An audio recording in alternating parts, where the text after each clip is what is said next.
Mais tu feras partie si tu n'as pas une vie de prière. Tu feras partie si tu ne commences pas à avoir Dieu comme ami et le Christ. Tu feras partie parce que tu es négligent. Tu feras partie parce que tu n'es pas prêt à remédier à tes péchés, à te remettre en question.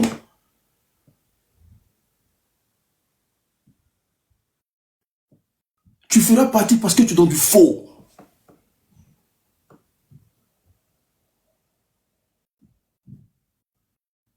Il y a des gens qui sont... Ce que vous devez savoir, il y a des gens qui sont déjà morts. Et puis marchent. Leur âme était déjà prise. Et puis marchent comme ça. Ils n'ont plus d'âme, mais ils se promènent. Parce que dans le monde spirituel, on les a déjà tués. Parce qu'ils n'ont pas une âme forte. Leur âme ne se nourrit pas des énergies positives. Donc, c'est des morts ambulants. Il y a beaucoup de morts ambulants dans ces périodes actuellement. Là. Il y a des gens que tu vas toucher comme ça, il va tomber, il va mourir. Tu as eu problème. Vous allez avoir des accidents partout. Des choses qui vont tourner à la dérive. Des gens qui vont se bagarrer dans des boîtes de nuit, dans des maquis et tout et consorts. C'est l'esprit de mort qui agit comme ça. Parce qu'il y a des gens qui sont déjà vendus comme bétail.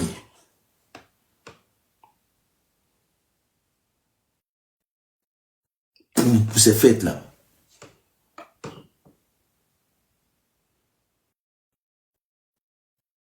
Parce que si je veux encore rentrer dans les histoires de fêtes, je vais parler du dieu Janus, je vais parler de... Voilà. Je vous ai dit ici, moi je dis ce que je pense. La fête du 1er janvier, c'est une fête sataniste. C'est une fête de sacrifice. Voilà, point.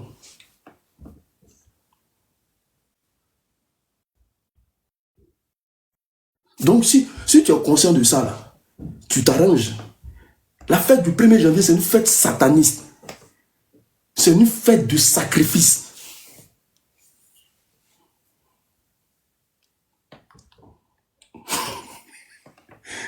Ça encore, c'est notre débat. Ça encore, c'est notre débat. Ça encore, c'est un autre débat. Si vous voulez, là, prochainement, quand on vient là, on va t'étaler tout. On va détaler tout. Comme ça, il y a des fêtes là, vous n'allez même pas aller fêter là. En tout cas, étant un enfant de Dieu, tu ne vas même pas te permettre de faire.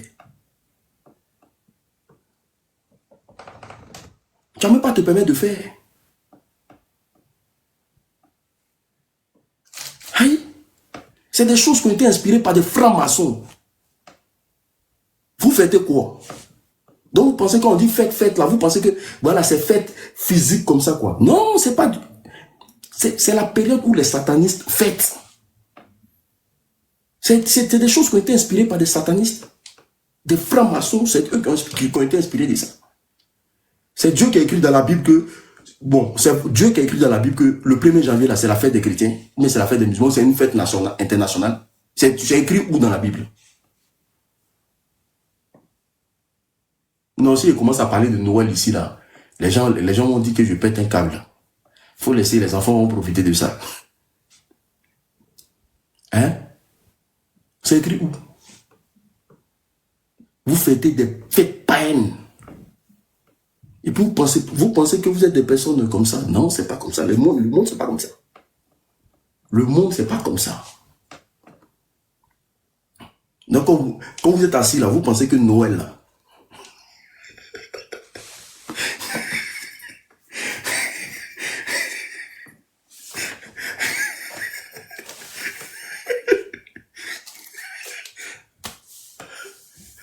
non, c'est pas possible. Mais c'est pour ça que je vais doucement. Sinon, Noël, Jésus n'est pas né le 25. Voilà, point. Maintenant, vous pouvez fêter voilà, la fête du Christ, patati patata, ça c'est entre vous. Mais pour ceux qui sont dotés de raison, le Christ n'est pas né le 25. Point.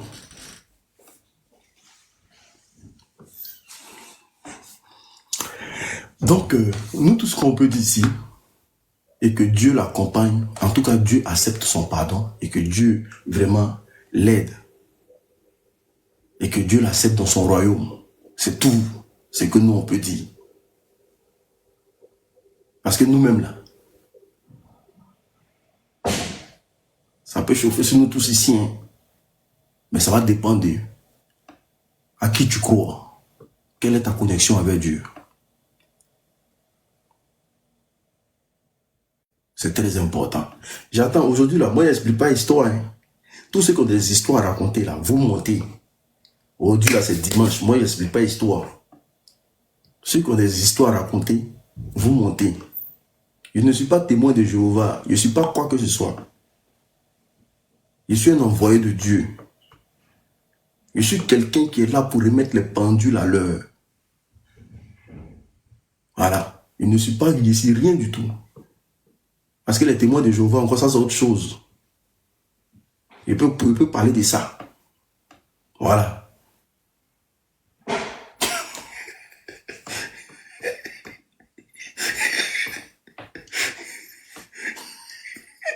C'est ça que les gens ont dit que lui, là, voilà.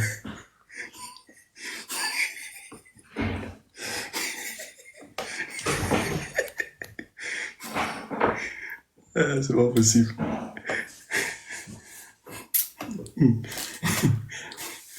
Il n'y a pas mêlé et tout.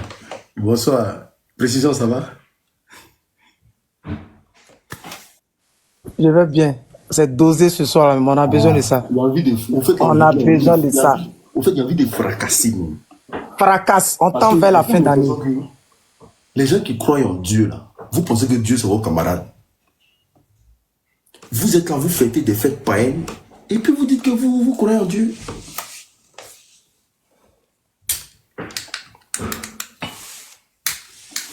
Champion, je t'ai fait monter, il faut accepter. Hein? On est appelés tous à se remettre en question. On est appelés tous à réfléchir sur notre devenir, notre vie. Qu'est-ce qu'on deviendra? Oh Dieu, là, moi, je ne explique pas l'histoire. Hein. Quelqu'un explique son histoire, dès que c'est quoi, il fracasse.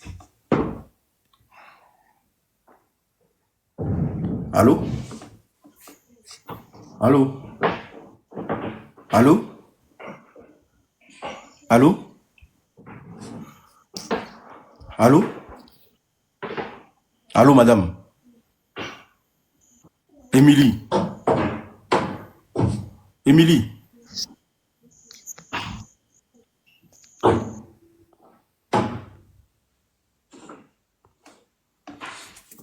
Chacun n'a qu'à venir expliquer son histoire. Tous ceux qui ont des histoires, montez. S'il vous plaît. Allô? Bonsoir. Bonsoir. Oui, madame. Bonsoir, on vous écoute, madame. Oui, soyez bénis, homme de Dieu. Amen. Mon histoire, vraiment, quand vous avez commencé, là, j'étais en train de passer, mais je sais pas, le Saint-Esprit m'a captivé de vous écouter. Donc, ce que vous dites, c'est tellement fort, mais je vais aller à l'essentiel. J'aimerais dire une chose, parce que je suis très révoltée actuellement. D'utiliser le pouvoir que Dieu t'a donné pour ramener des gens à sa parole. Toi, tu prends ça pour aller gérer busy. C'est pour ça qu'on ne t'appelle pas homme de Dieu. Sauf que pour toi que Dieu t'a donné, là, tu prends pour aller faire papatouya. C'est pour ça qu'on ne t'appelle pas homme de Dieu. Sinon, on est tous des hommes de Dieu. Tous à l'unanimité. Si tu te donnes aujourd'hui à la prière, là, Dieu va te décanter le pouvoir qui somnole en toi. Parce qu'on a tous un pouvoir. Tous les êtres humains ont tous une puissance, un pouvoir qui a été donné, c'est un don gratuit de Dieu. De marcher sur les scorpions et les serpents. Ça là, nous tous on a ça.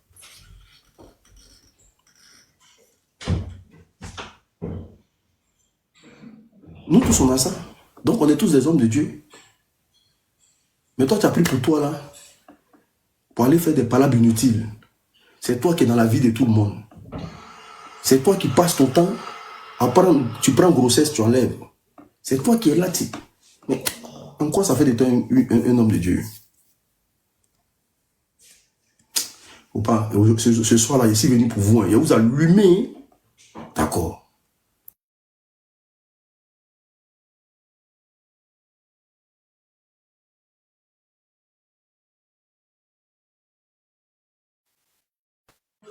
Je mets oui. Bonsoir, Van.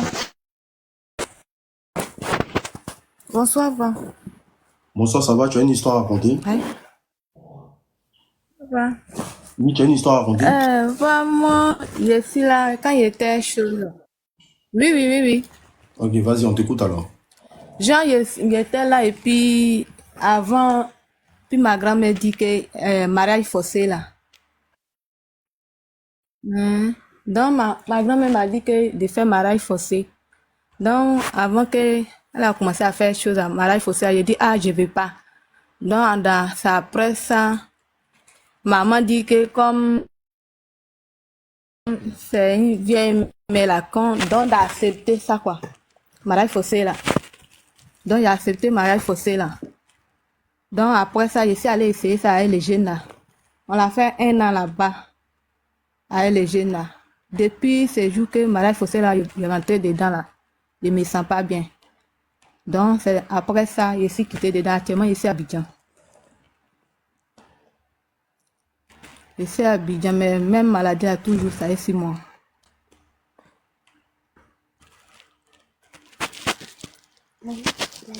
Précision, pardon, faut répondre, pardon, faut répondre. Je ne comprends plus, je n'ai pas bien compris, pardon, précision. Ah, d'accord, va. Quoi ton français là? Il a dit. Les gens qui l'a que Ah, d'accord. C'est quoi ça? Arrêtez ça. J'ai dit, Bonsoir, je suis bonsoir, en bonsoir, forme. ma chérie. Bonsoir. J'espère que vous allez bien. Oui, oui. D'accord. Alors, je tenais à vous rassurer déjà que ici, nous racontons les histoires mystiques. Et même si vous ne parlez pas très bien le français, ce n'est pas un problème pour nous ici. D'accord? Ne faites pas attention aux commentaires. D'accord? Ne faites pas attention aux commentaires. On peut ne pas aller à l'école, mais quand même, quand on raconte une histoire, on prend le temps. En fait, prends ton temps. Prends le temps et puis tu expliques bien ton histoire. On s'en fout du français que tu... Non, même si tu ne sais pas parler le français. Je tiens ici à te rassurer que nous sommes là pour toi. Nous sommes là pour vous. D'accord? Mais D'accord. prenez votre temps, donnez tous les détails de votre histoire. Parce que je pense que votre histoire est mystique, n'est-ce pas? C'est ça. Voilà, donc prenez votre temps et racontez-nous votre histoire parce que ici, nous racontons les histoires mystiques. Et c'est très dosé. On tend vers la fin de l'année. Et donc, si votre histoire n'est pas mystique, vous allez prendre de l'âge. Mais si votre histoire est mystique, vous allez réexpliquer avec tous les détails, on en a besoin. D'accord? Merci, allez-y. Maintenant, si tu vois que tu ne comprends pas bien français, on peut faire monter une femme anglais. Il va nous traduire ça en français. Elle t'a dit qu'elle est bablée. On va qu'elle est baoulée encore.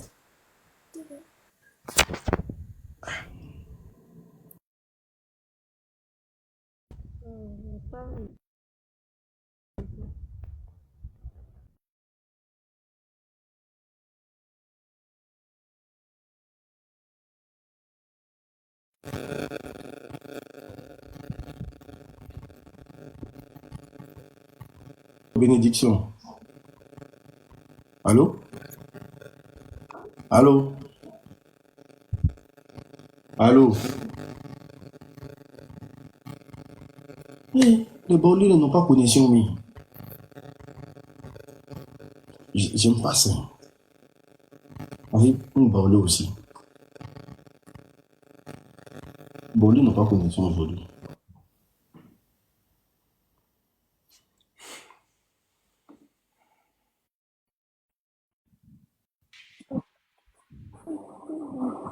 Allô?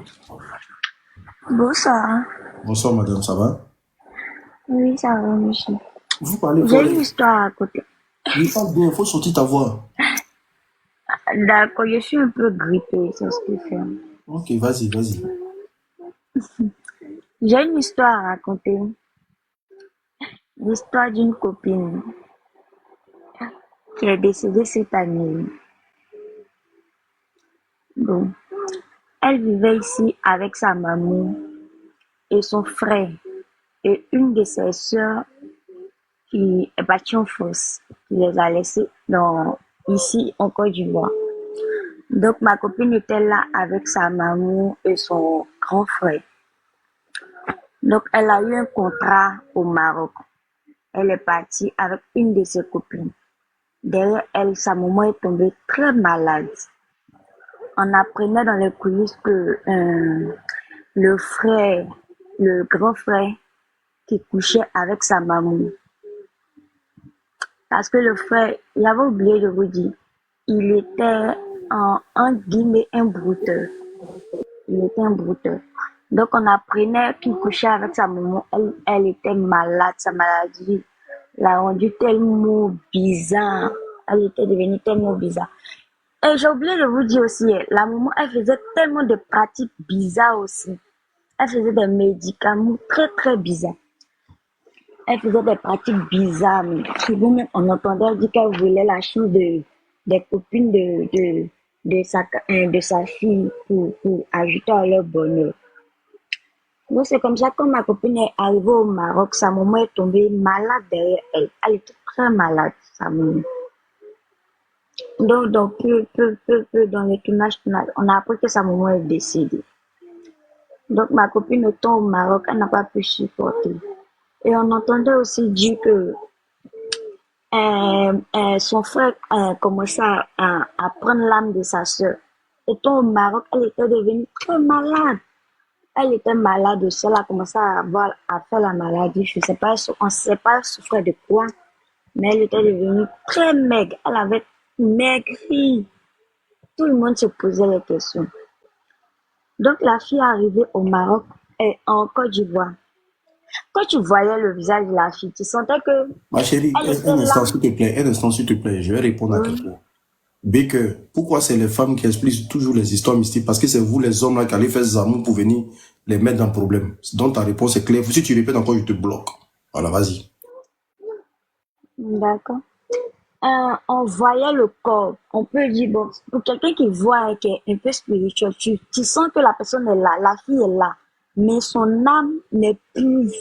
Elle était devenue comme vide au fait. Elle est venue, elle a reçu la tombe de sa maman, elle s'est réfugiée là-bas. Elle est née instinct G, elle est décédée instinct G. Elle est décédée. Après, on a vu son frère, l'évolution de son frère. Il a commencé à acheter des voitures, louer des maisons. Il a commencé à évoluer. C'est comme ça l'histoire s'est passée.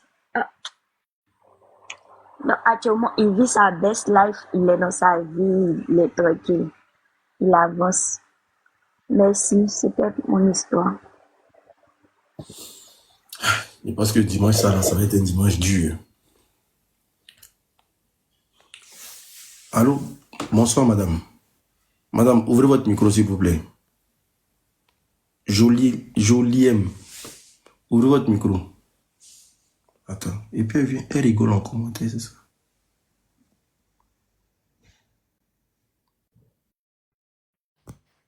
Bonsoir, madame. Désolée, je suis montée sans le savoir. C'est normal. Vous Il inquiétez m'a pas. pas dormi même. C'est nouveau, non?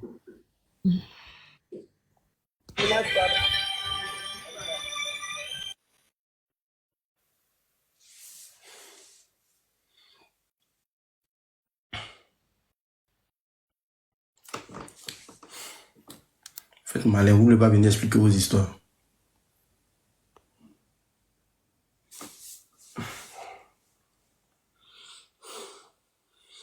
Ah, on doit demander pardon à précision. Aujourd'hui, moi, j'explique pas l'histoire. Si précision histoire va raconter. Non, aujourd'hui, là. Mais j'ai pas, je n'explique pas. Je vous regarde aujourd'hui. Ah oui, bonsoir. Bonsoir. Ça va? Bonsoir, précision. En tout cas, discussion. Bonsoir, discussion. Ma Voilà. voix n'est pas. Merci, ma soeur, merci beaucoup. Ma voix est basse parce que j'ai un peu mal à la gorge, mais je veux raconter. J'ai des histoires, mais je veux raconter particulièrement celle-ci parce que c'est arrivé aussi en fin d'année dernière. Donc, c'est pour vraiment alerter les jeunes filles, jeunes hommes, vraiment nous les jeunes en général, faisons très très très attention. Parce que tout ce qui se passe en décembre, là, c'est pas tout qui est anodin au fait. Et l'année dernière, on va dire vers fin novembre, tout était bien calme, tranquille, la vie était normale. Et quand on est rentré en début décembre, j'ai commencé à avoir quelques difficultés, on va dire. À chaque fois que je programmais faire des choses, ça tombait à l'eau. Je programmais, ça tombait à l'eau. Bon, moi je me suis dit, ça va passer, c'est une période, toutes les périodes sont pas les mêmes. Donc je priais, je faisais mes petites prières et puis je continuais. Jusqu'à, je me rappelle plus bien la date.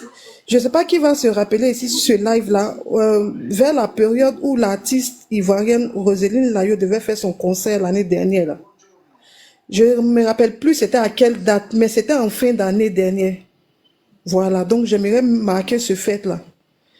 C'est pas pour parler de l'artiste, hein, au fait, parce que j'ai perdu quelqu'un dans cette période. Voilà, donc c'est pour marquer la période, au fait. Et qu'est-ce qui se passe? Avant ça, il y a ma mère qui m'appelle. Elle m'appelle, elle me dit, il y a un homme de Dieu qui m'a dit que il a vu quelque chose sur mes enfants. Il n'a pas spécifié de quel enfant en particulier il s'agit. Donc, moi j'ai décidé, sur le conseil de l'homme de Dieu, qu'on doit prier et jeûner. On doit faire 3 jours de jeûne et prière. J'ai dit, ok, je ne me sentais pas trop bien, mais j'ai dit, d'accord, on va prier. Donc moi, je me mets dans la prière, je fais mes 3 jours de jeûne. Et quand les 3 jours de jeûne s'achèvent,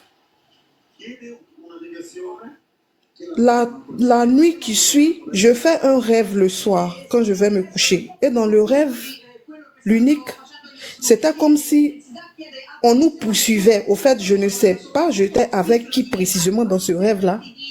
Mais il y a quelqu'un ou plusieurs personnes qui étaient en train de nous poursuivre. Et c'était des hommes armés qui nous poursuivaient dans le rêve. Et j'étais avec d'autres personnes. Et on était en train de courir pour aller se réfugier chacun sous un abri. Moi, je ne sais pas où les autres sont passés. Parce qu'à un certain moment dans le rêve, je me suis retrouvée seule. Et j'avais trouvé un abri derrière une table là-bas. Je me suis courbée, j'ai courbé ma tête et j'étais cachée là-bas. Et quand j'ai levé le petit œil pour regarder, j'ai vu que les gens étaient en train de venir dans ma direction. Mais quand ils étaient presque arrivés vers moi, Dieu les a fait dévier. Ils ont tourné de l'autre côté. Au lieu de venir droit où j'étais, ils ont tourné de l'autre côté. Et quand ils ont tourné de l'autre côté, quand ils ont tourné de l'autre côté, j'ai entendu des bruits de fusils. Ils étaient en train de tirer. Et je me suis dit, j'espère qu'ils n'ont pas pris quelqu'un. Écoutez très bien. J'ai dit dans mon cœur, j'espère que ce n'est pas une des personnes avec qui je suis là, qu'ils ont tiré sur elle. Et après ça, plus rien. Je me suis levée. Quand je me suis levée là, j'ai dit, Seigneur, mais ça c'est quel rêve? J'ai passé, c'était un dimanche, toute la journée du dimanche là, j'étais en train de réfléchir. J'ai dit, mais ça c'est quel rêve ça? Le rêve était tellement bizarre. J'ai fait ma prière, j'ai dit, en tout cas, je ne sais pas de qui il s'agit, mais je recommande cette personne à Dieu et que tout ce que l'ennemi a préparé dans le volet spirituel là, dans la nuit, que ça soit brisé au nom de Jésus. Et on était là, la période du concert là, il y a ma petite cousine qui est allée au concert le matin. Je ne sais pas si c'était le matin ou c'était dans l'après-midi, mais elle a quitté le matin la maison en direction du concert. Et quand voilà, le concert est fini, elle est rentrée le lendemain. Peut-être elle est peut-être partie dans son petit gasoil parce que c'était dans la période des fêtes. Donc, le matin, elle rentrait et sur la route, il y a eu un accident. Et ce qui était plus choquant, c'est que la voiture, le camion là qui venait là, a pris seulement la partie où elle était assise. Le chauffeur n'a rien eu. Je te parle d'un accident, sa photo était même sur les réseaux sociaux. Un accident mortel, mais un accident parce que c'était un gros camion. Donc, le camion pratiquement a marché sur la voiture. Mais le côté du du truc là, du chauffeur là, il était blessé seulement un côté et le côté de ma petite cousine là a été complètement, on va dire, aplati au fait. Donc, elle est partie comme ça. Et je me suis rappelé de mon rêve. J'ai dit, mais Seigneur, est-ce que c'est pas le rêve là qui est en train de se réaliser comme ça? Sur le coup, j'appelle ma mère et je lui explique. Ma mère dit, en tout cas, je ne sais pas si c'était ça ou pas, mais en tout cas, ils sont vaincus, ils n'ont pas pu t'avoir. Si c'était toi qu'ils avaient programmé, ils n'ont pas pu t'avoir. Vraiment dommage parce que c'était une jeune fille dans la fleur de l'âge et elle est partie comme ça. Tu vois.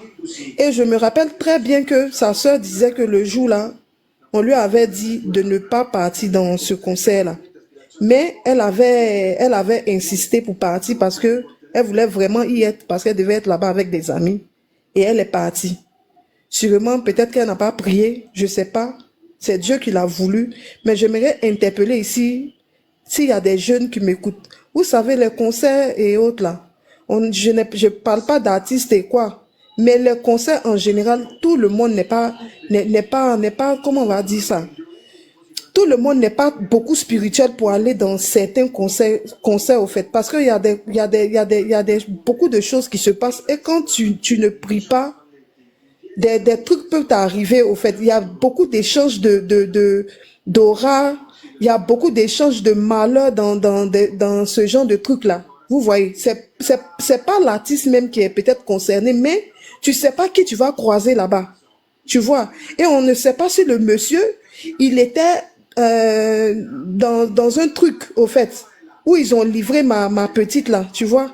C'est vraiment dommage parce que je te dis que de toute façon, le camion là est venu là, l'unique, c'est les deux qui devaient partir. Même pas une personne. Les deux devaient partir. Les deux là devaient partir. Et moi, j'ai dit à ma maman, c'est pas clair. Le monsieur là, il doit être arrêté parce qu'il doit nous dire des choses. Il doit nous rendre des comptes. Parce que, normalement, il peut pas s'en sortir d'un truc comme ça avec une ingratitude. On peut me dire, il est dans un coma, je comprends, mais il n'a rien eu. C'est grave. Donc, jeunesse, vraiment, priez beaucoup. Il y a beaucoup de choses qui se passent dans ces fins d'année-là. Elle n'a même pas fêté le 25 décembre, si je ne me trompe pas. Elle n'a même pas fêté, comment on appelle ça même, la fête du 25 là.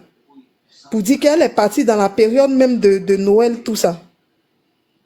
Donc, c'était ma petite histoire. J'ai une autre histoire, mais je me mute pour le moment. Je laisse d'autres parler. Ok, tu peux laisser sur le panel. Surnaturel, ouvre ton micro. Surnaturel. Bonsoir. Bonsoir, ça va? Ouais, très bien, et toi? Ouais, ça va, on t'écoute, vas-y. D'accord. Moi, je vais raconter un fait vécu personnellement. Je souffrais d'une maladie.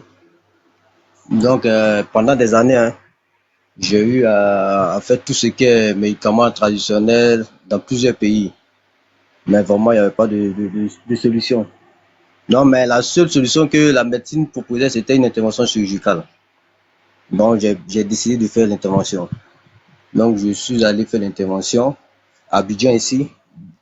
Et l'intervention, c'est normal pour l'anesthésie, c'était local.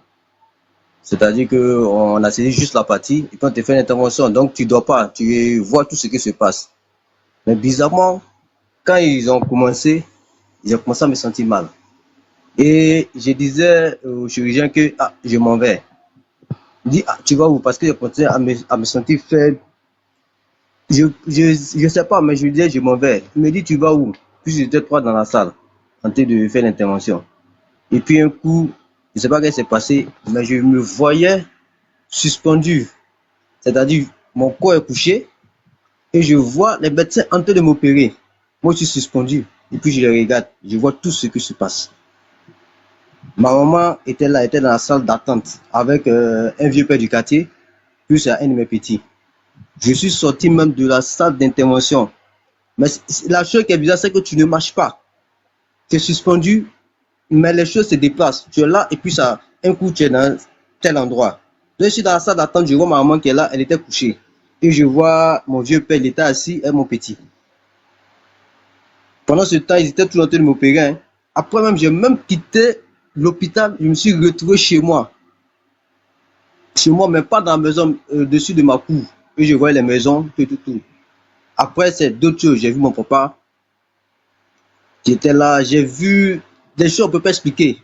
Mais pendant que j'étais là, c'est-à-dire que quand je vois une image, j'entends quelqu'un me parler. On me parle, mais je ne vois pas. Je regarde tout, je ne vois personne. Mais quand je vois une image, c'est comme l'image a une voix et puis l'image te parle.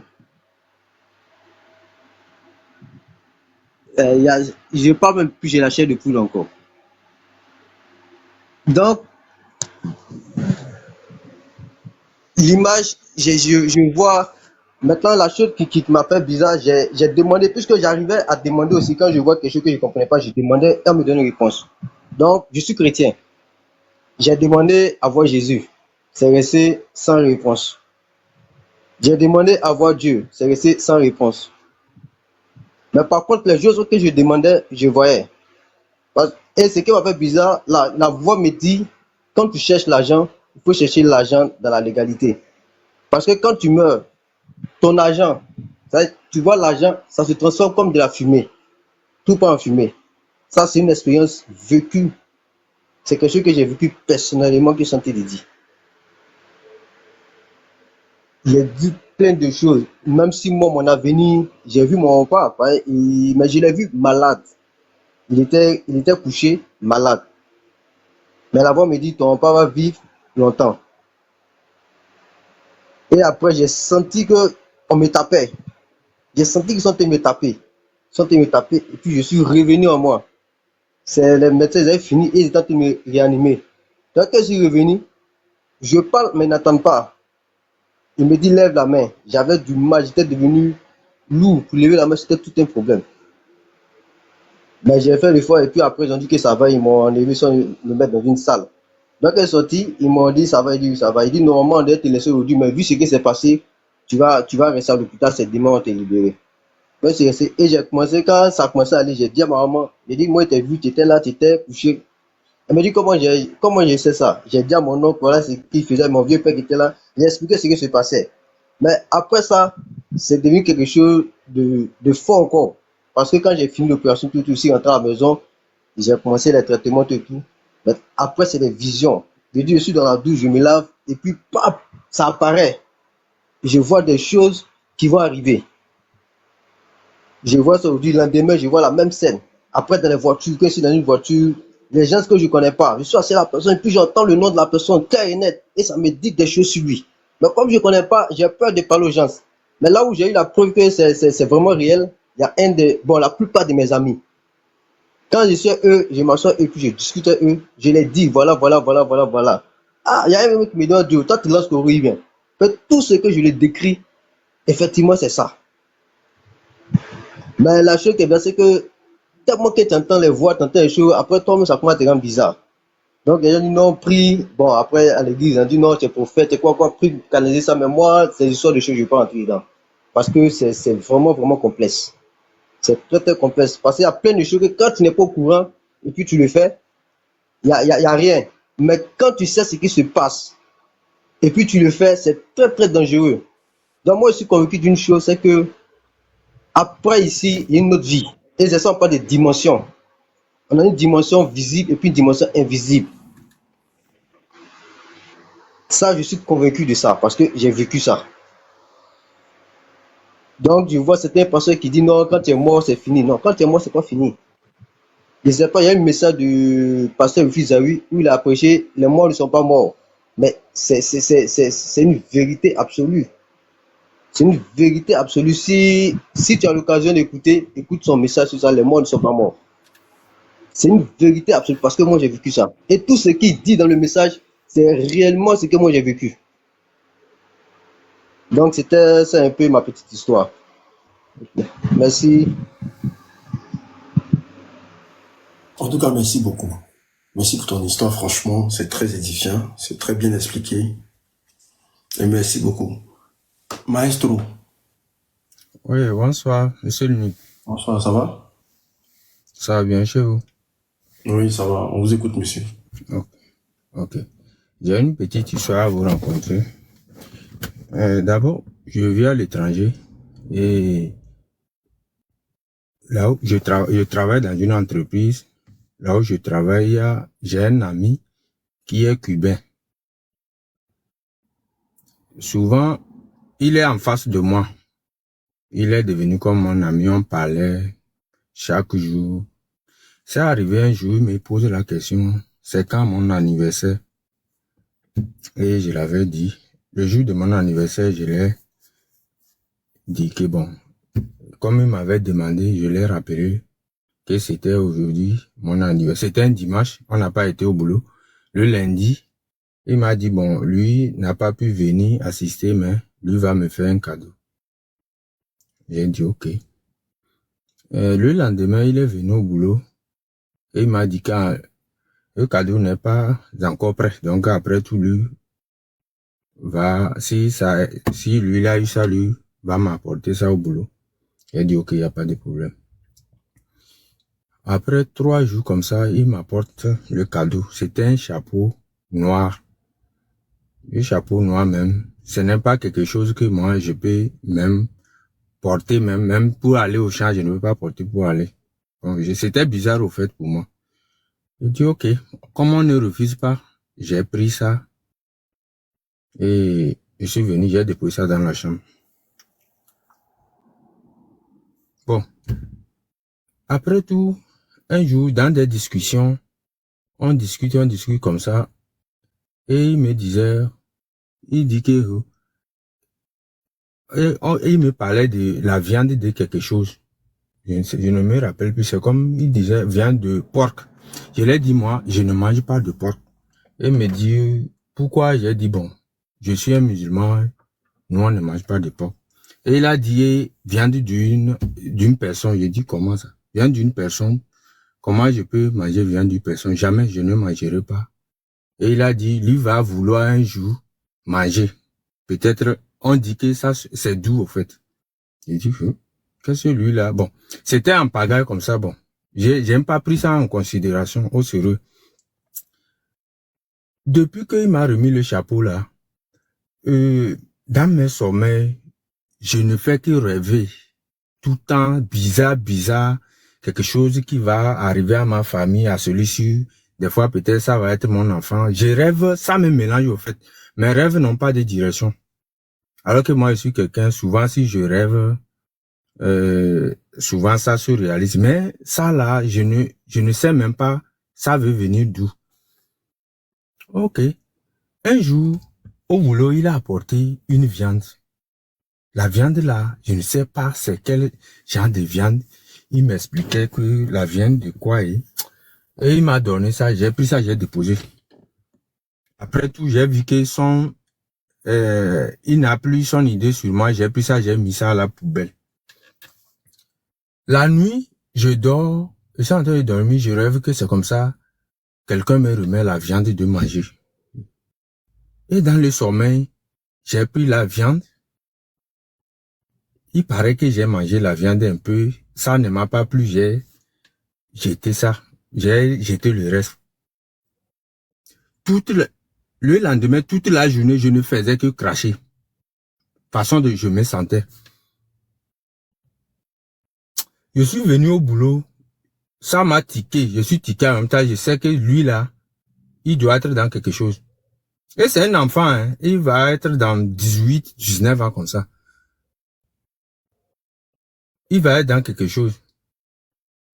Le jour là, je ne l'ai pas donné le temps de me parler comme ça. Et il me demande, il y a quoi? Je lui ai dit non. Il y a quelque chose que je ne comprends pas, mais si c'est que il y a quelque chose qui va me dire, il faut qu'il me dise ça en face. Et il a dit quoi? Il a fait comme il n'a pas compris. Dans ce jour-là, des rêves se persistent.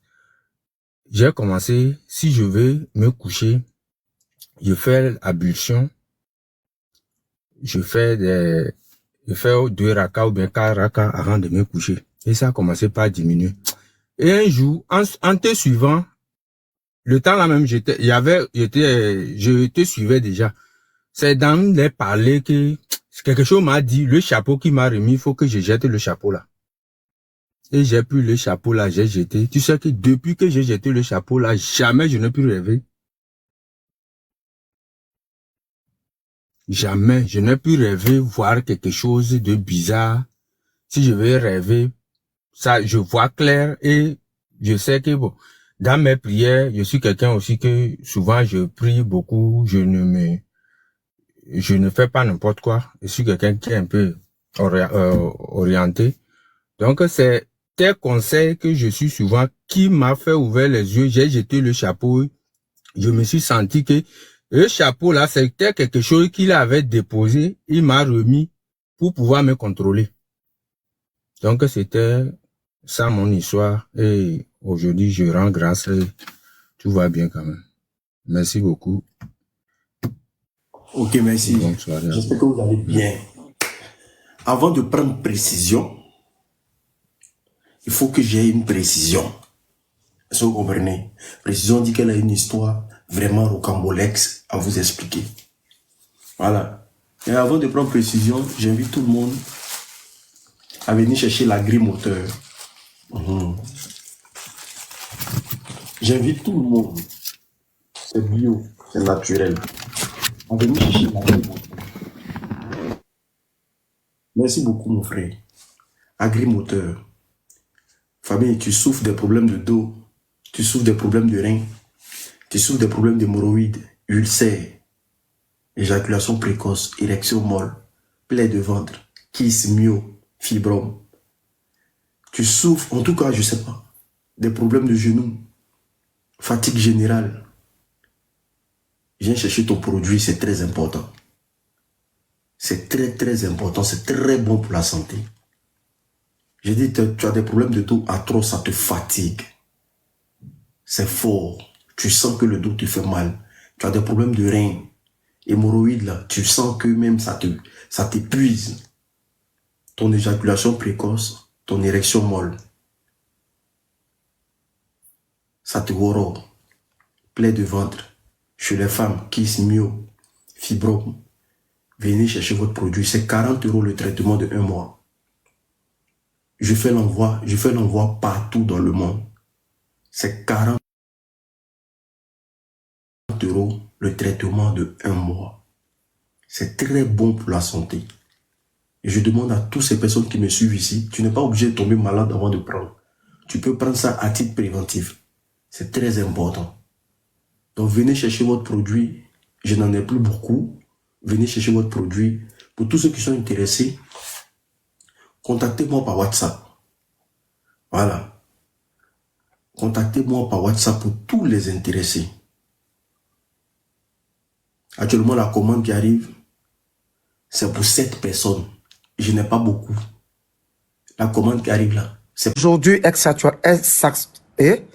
s'actualise, pardon. Alors, l'unique, je tenais à préciser que j'ai aimé l'intervention de cette émission aujourd'hui. Voilà, parce que tu as dit au début de l'émission, j'ai aimé tout ce que tu as ressorti parce que, bien évidemment, cette fin d'année-là, je sais pas ce que 2024, je sais pas, hein, mais franchement, j'ai aimé l'introduction de cette émission aujourd'hui. Tu as développé des sujets, je veux dire, tout ce que tu as dit là, c'est tellement vrai. Et aujourd'hui, les gens, tant qu'on n'a pas, ils t'ont pas encore vu un homme de Dieu verser de l'huile d'onction sur ta tête, on ne peut pas croire que tu es un serviteur de Dieu. Et j'ai aimé aussi la partie où tu as précisé en disant que un serviteur de Dieu, c'est pas celui-là qui tient seulement un crachoir pour prêcher, pour parler de la Bible.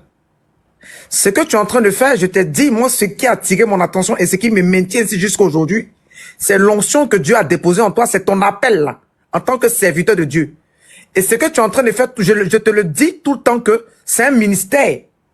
Parce que de par ton canal, les gens ont repris la vie de prière. Je ne suis pas ici en train de parler de religion, mais je vais m'adresser aux musulmans et aux chrétiens. Lorsqu'on suit aujourd'hui l'émission de l'unique, on revoit notre vie spirituelle en général. Et donc, franchement, tu es une bénédiction pour nous autres là. Vraiment que Dieu te bénisse. Que Dieu permette que cette émission soit vue au travers, c'est-à-dire dans tout le monde. Que Dieu localise ces enfants qui vont vraiment l'accepter à travers cette émission-là. que vous soyez musulman ou chrétien, c'est pas de religion qu'il s'agit, mais il s'agit d'une intimité avec Dieu.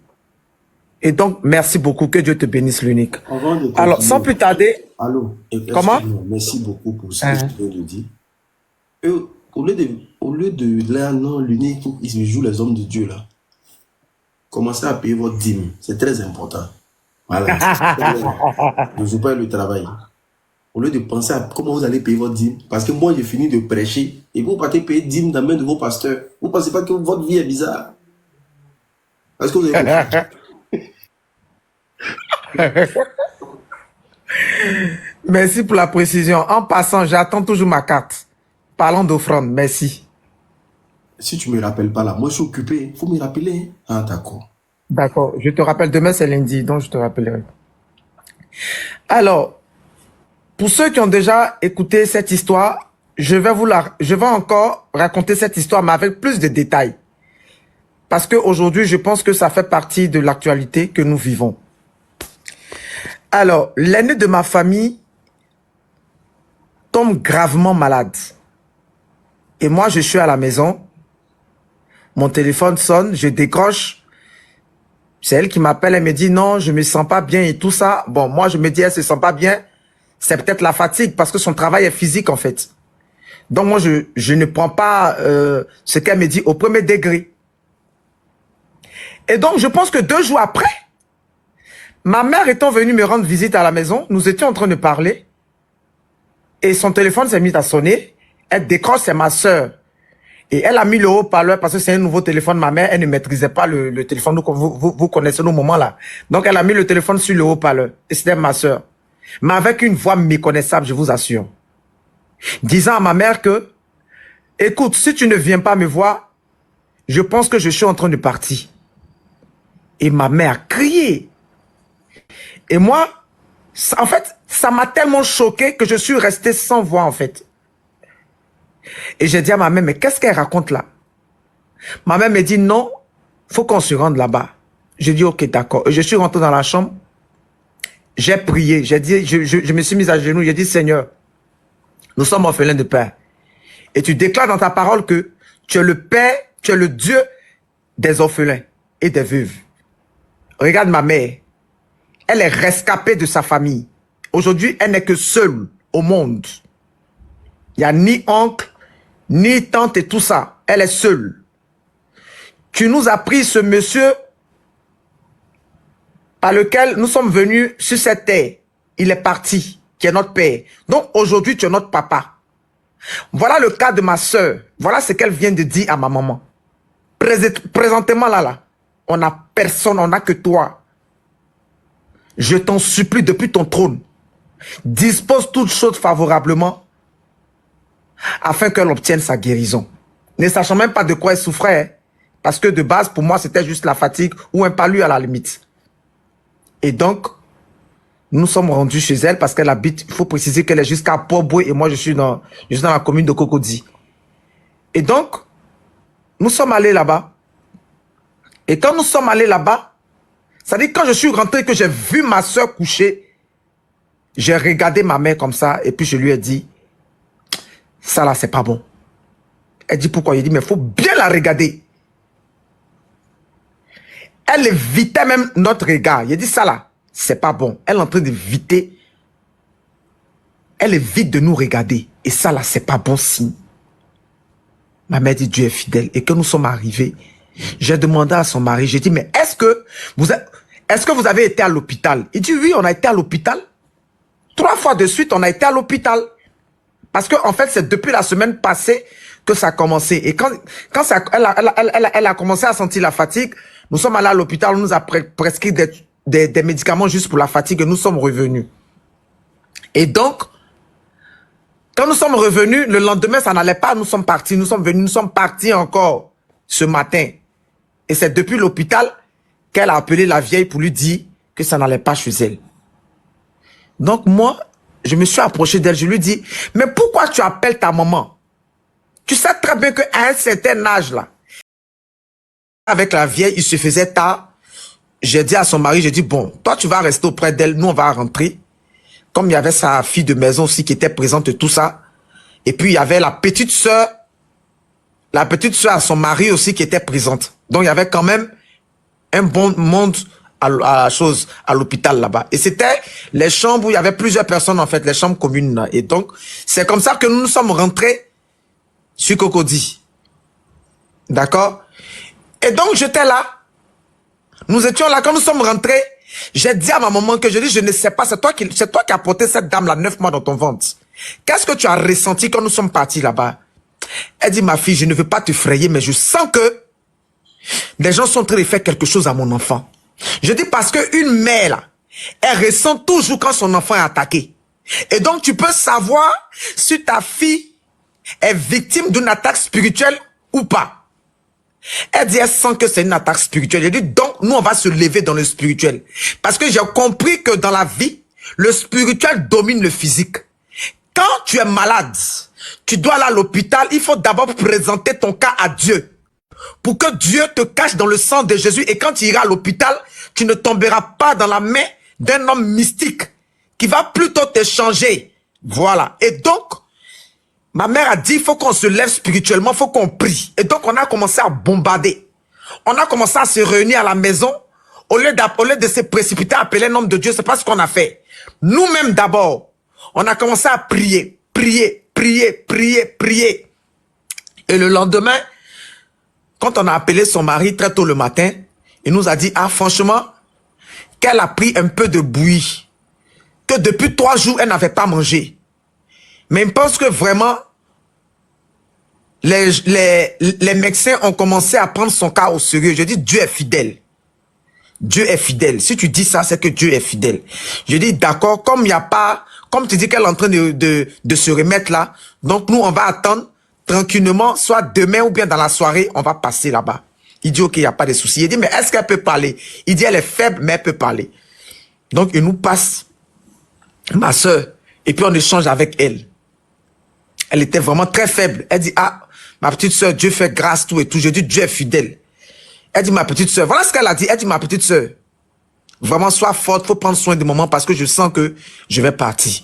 Je dis, je détruis ça. Dit qu'elle a sorti ça de sa bouche de façon spontanée.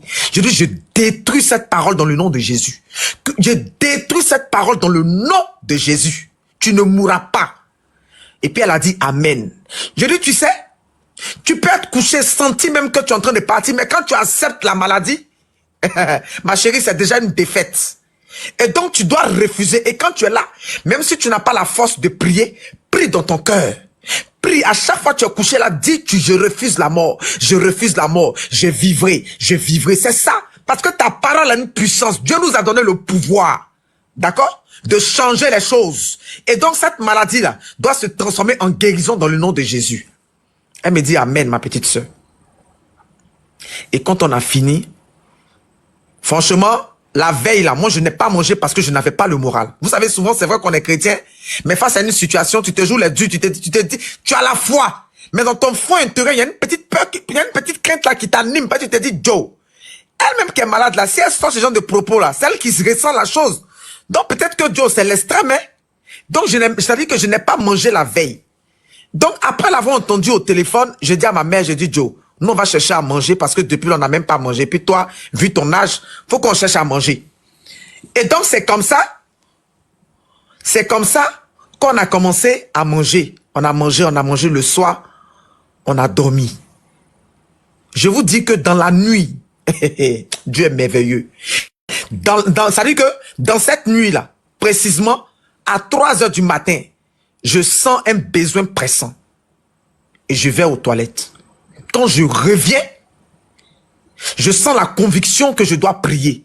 Donc je me mets à genoux. Quand je finis de prier, je me couche. Je dis, à peine je me suis couché, même pas 5 minutes. On va plutôt appeler ça une vision. C'est-à-dire, je suis couché, puis je vois ma soeur qui est couchée sur une natte comme ça. Et 3 personnes, j'ai reconnu ces personnes-là depuis la tête de notre village paternel. Ils sont sur elle et puis ils sont en train de discuter.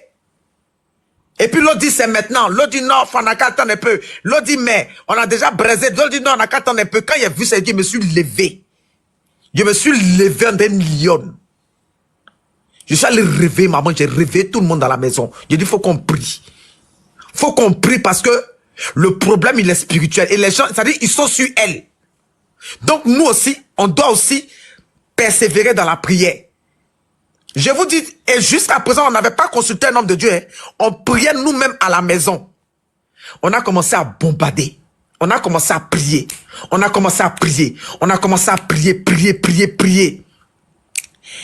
Et donc, j'ai l'une des filles de ma maman, entre-temps, la veille, qui était venue nous voir, et quand on lui a donné l'information, elle est précipitamment allée rester auprès d'elle.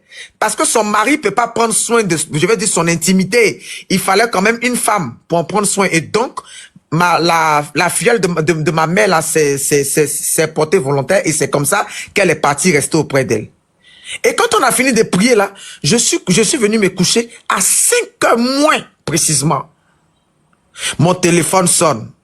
Je regarde. C'est la filleule de ma maman là. Je vous dis la vérité. Hein. Tu sais, quand tu viens de prier, puis tu as la ferme conviction que Dieu t'a entendu. Et puis tu vois un tel coup de fil comme ça, et puis tu sais que c'est pour t'annoncer une mauvaise nouvelle, tu as peur de décrocher. Donc je regarde le téléphone. Et puis je dis, est-ce que je dois décrocher ou bien je dois laisser ça comme ça? Je dis, bon, c'est pas grave, j'assume. J'ai pris, j'ai décroché. Quand j'ai décroché là, elle dit, ma petite sœur, ta grande soeur est en train de nous laisser. Elle est en train de partir. J'étais dans la chambre. J'étais seul dans la chambre. J'ai dit, ah, ça, il ne peut pas dire ça à ma maman. Donc, je suis mélangé. Elle dit, j'ai appelé l'une de mes amies qui est venue présentement, elle est avec moi. La nuit, là, elle a pris un yongo, elle est arrivée, elle est avec moi. Quand elle est venue et puis elle a vu la soeur, là, elle dit que celle qui est couchée là, son problème n'est pas simple. Et donc, elle a appelé un guérisseur qui est à Yopougon. Et le monsieur là, il est très, en tout cas, il est reconnu pour quelqu'un de très fiable. C'est-à-dire que lui là, quand il te voit l'unique, quand il regarde quelqu'un qui est malade comme ça, si tu as vivre, il te dit. Si tu as plus vivre là, ton âme est déjà partie, il te dit. Et donc, le monsieur, vraiment, il soigne les gens. Il est très réputé. J'ai dit, ah, ça là, c'est une autre histoire. J'ai dit, ok, d'accord. Donc, qu'est-ce que je fais? Je m'habille. C'est-à-dire que Dieu m'a animé. C'est-à-dire que Dieu m'a donné une certaine froideur. Parce que, c'est-à-dire, je n'ai pas été agité. Je suis rentré dans la douche. J'ai fait ce que j'avais à faire. J'ai porté un boubou. Quand je suis sorti, c'est-à-dire que je suis sorti de la chambre là, maman dormait pas. Elle était assise, elle était en train de prier. Elle dit, ah la vie, tu dors pas, tu es en train de prier. Faut essayer de dormir, on a prié un peu. Elle dit, non, que j'ai pas sommeil, donc j'ai préféré prier. Je dis, bon, j'arrive, je dois aller. J'ai dit à ma mère, j'ai dit, ah, j'arrive, j'ai vraiment une urgence, je dois aller à la frontière. Je dois aller à la frontière pour aller prendre ma matière première qui est arrivée. Et donc, de là, j'ai fait un tour chez elle, là-bas, à l'hôpital, pour voir comment elle va. Ma mère me dit, ah, mais est-ce que tu avais prévu ça? J'ai dit non, tu sais quand bagage arrive comme ça là, quand on te dit ça arrivait en même temps tu dois partir. Parce que je ne pouvais pas lui dire que je partais, il y avait une urgence à l'hôpital. Et c'est comme ça que je me rends à l'hôpital. Quand j'arrive là-bas, j'ai dit, ma soeur que moi j'ai vue, il n'y a même pas 2 jours là. Quand je suis parti et puis je l'ai vue là, je vous assure que j'ai perdu mes forces. Mes larmes ont coulé, j'ai commencé à pleurer comme un enfant. Et j'arrive là, le premier jour nous sommes partis là, il y a une jeune fille qui était à côté d'elle. La jeune fille était à côté d'elle, elle venait d'avoir son BPC. Et quand je suis venu trouver la petite là, on dit non, il y a trop de palu dans son corps. J'ai appelé sa maman, je lui ai demandé, j'ai dit, ah madame, vous êtes musulmane? Elle dit oui. J'ai dit, vous êtes vraiment pieuse? Elle dit oui. J'ai dit, priez parce que votre fille là, ça dit que tellement ils ont attaqué son intelligence. Et là, son problème là, c'est spirituel. Si vous ne vous levez pas là, elle dit, qu'avant même de venir à l'hôpital là, son papa est parti consulter.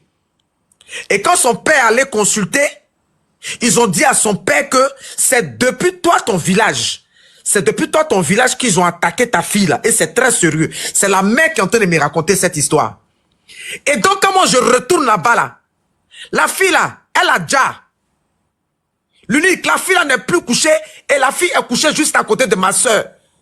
Donc quand j'arrive et puis il regarde, il n'y a personne sur le lit, il dit, ah, on les a libérés. Donc c'est la voisine, c'est notre voisine qui me dit que non, hein, la petite là, elle est partie. Ah, c'est pas facile. De voir que ta soeur est dans une chambre où les personnes qui sont voisines à elle sont en train de dire comme ça. C'est pas évident. Donc quand je suis arrivé, puis j'ai regardé ma soeur là, Elle pleurait. J'ai dit, mais pourquoi tu pleures? Elle dit, ah, toi, mais tu faut regarder la jeune fille qui était là. Elle est partie. Hein? Le vieux aussi qui était là-bas aussi, il est parti. Donc vraiment, et puis elle me dit, il reste mon tour. J'ai dit, il reste pas ton tour. On est en train de parler comme ça. Voilà le guérisseur là qui est en train de venir. C'est-à-dire que l'ami de la filleule de ma mère là, lui a demandé de venir. S'il pouvait venir, dit oui, il va se déplacer.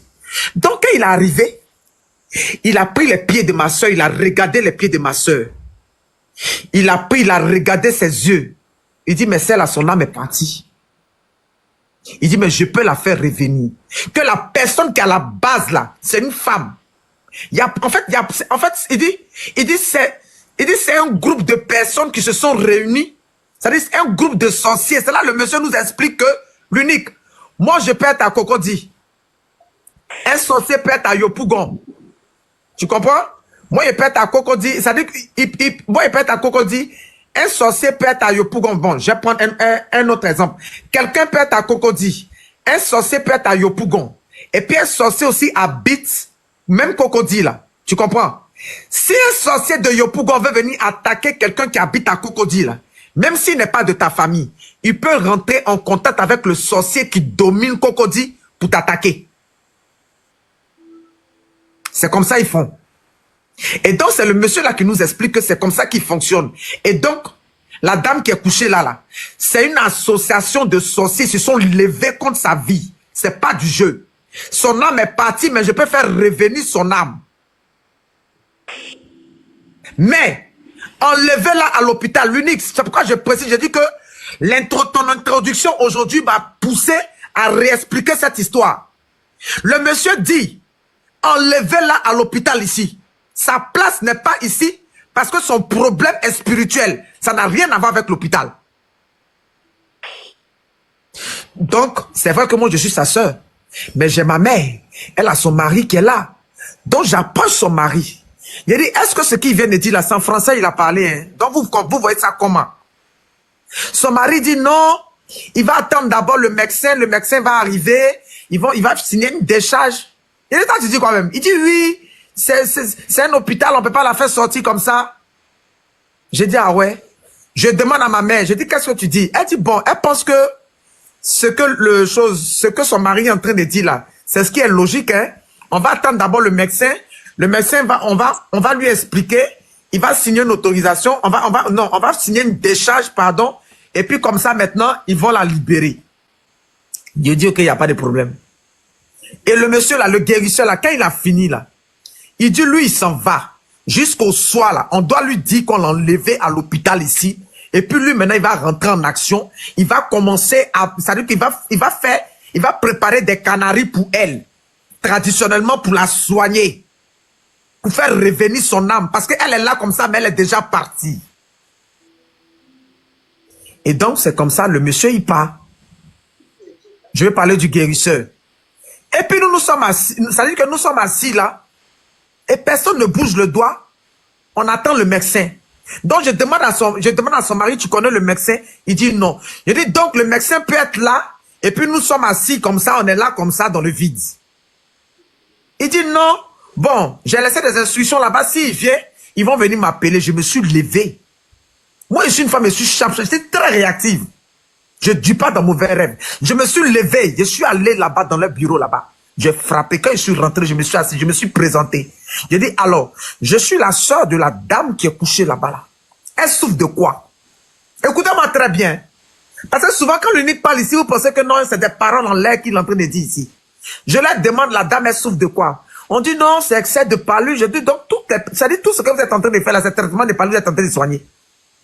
J'ai dit, ça fait combien de jours elle est ici? Alors, pourquoi il n'y a pas d'amélioration? Pourquoi la fièvre ne descend pas? Expliquez-moi. Vous lui en privé des choses, comment on appelle ça? Des perfusions, on ne sait pas ce que vous mettez dedans. Et je suis en train de parler à une dame et puis c'est-à-dire qu'elle loue ses yeux comme ça et puis elle me regarde. Elle me dit, mais madame, nous sommes en train de la soigner. Je dis, d'accord. Je dis, mais vous êtes qui? Elle dit, mais c'est pourquoi? Je dis, je veux voir votre responsable. Je veux voir votre responsable. J'appelle le ministère de la Santé maintenant. Parce que tel que je vous regarde là, vous parlez, vous n'êtes pas sûr de ce que vous êtes en train de me dire et ça ne me rassure pas. Elle dit non, que le médecin est très occupé. Il dit, ma chérie, il y a debout le bureau là, d'une manière extraordinaire. Il dit, c'est maintenant là, il y a besoin de lui maintenant. Elle va prendre son téléphone, elle va l'appeler, le monsieur, il est venu. Quand il est arrivé, je me suis présenté à lui, je lui ai demandé de m'expliquer de quoi souffre ma soeur. Il dit non, c'est la fatigue, son travail, c'est vraiment, son travail est physique, que c'est la fatigue. Il dit, quelqu'un qui est en train de partir, il dit, qui a dit qu'elle est en train de partir? Il dit, bon, suivez-moi, prenez vos ustensiles et puis suivez-moi, vous allez me prendre attention. Et puis je veux son chose, comment on appelle ça? Je veux son, comment on appelle, comment ils appellent les trucs là même là? Je dis, je veux le document où vous avez mis tout ce que vous lui avez prescrit, tout, je veux ça. Lui dit, je constate que ma soeur est à 3 grammes de sang. 3 grammes de sang. Elle est à 3 grammes de sang. Et vous êtes en train de dire que il n'y a même pas quelqu'un qui a dit que non, allez-y, il y a une chose, comment on appelle ça? Dans le coin de sang là, à Trècheville là. Pour aller prendre du sang là-bas, vous êtes en train de lui empiffrer des choses, comment on appelle ça? Des perfusions. Mais de quoi parle le test? En temps évidemment, lorsque le guérisseur partait là, il dit qu'ils sont en train de vider son sang. Il a parlé de ça. Donc moi, il entend les choses comme ça, et puis moi, il a vous caresser dans le sens du poil, mais il a tapé dur. J'ai appelé son mari. Je dis, signe-moi une déchet. Il a dit, nous, on veut l'emmener ailleurs. Voilà. Il dit d'abord, il dit, oui, non, on veut l'emmener ailleurs. C'est de ça qu'il s'agit. Et l'unique, pendant que je suis en train de dire ça, son mari arrive. C'est ça ce qu'il me dit. Son mari dit que, on n'a qu'à attendre. Ils ont mis 3 perfusions auprès d'elle là-bas. Les 3 perfusions là vont finir. Et puis maintenant, on va la faire changer d'hôpital. Donc moi, j'ai appelé son mari. Il dit, elle n'ira pas dans un autre hôpital. Hein. Quand on quitte ici, là, on va directement dans un camp de prière. Parce que son problème est spirituel. Dans le camp de prière, là, le monsieur là va venir là-bas. Si vraiment lui aussi, ce qu'il fait là, c'est pas une adoration.